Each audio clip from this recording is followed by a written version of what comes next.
ഒരാൾ നദിയിലേക്ക് എടുത്തു ചാടി ആത്മഹത്യ ചെയ്യാൻ തുടങ്ങുകയായിരുന്നു. അപ്പോൾ ഇത് ഒരു സന്യാസി കണ്ടു. സന്യാസി ഇയാളോട് ചോദിച്ചു.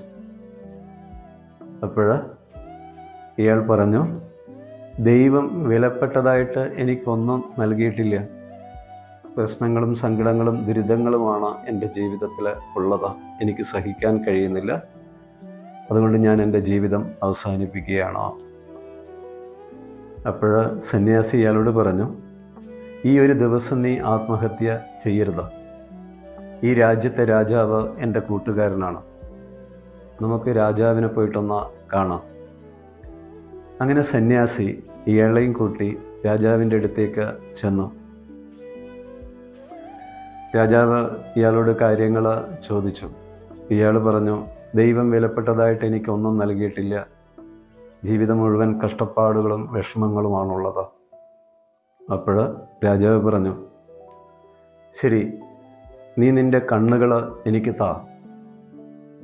ഞാൻ നിനക്ക് 10 ലക്ഷം രൂപ തരാം.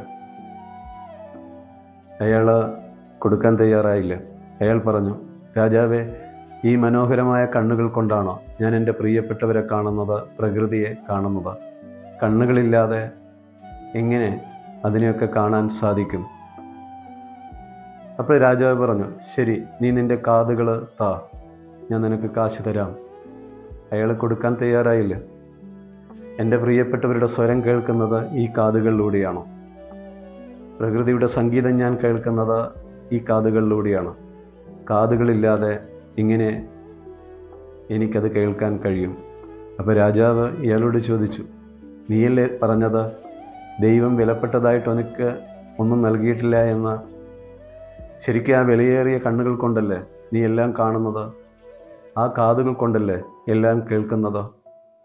ഈ ഒരു തിരിച്ചറിവ് നമ്മുടെ ജീവിതത്തിൽ ഉണ്ടാകുമ്പോഴാണ് ജീവിതം നമുക്ക് നൽകുന്നത് സ്നേഹം മാത്രമാണെന്ന് നമുക്ക് അറിയാൻ കഴിയും.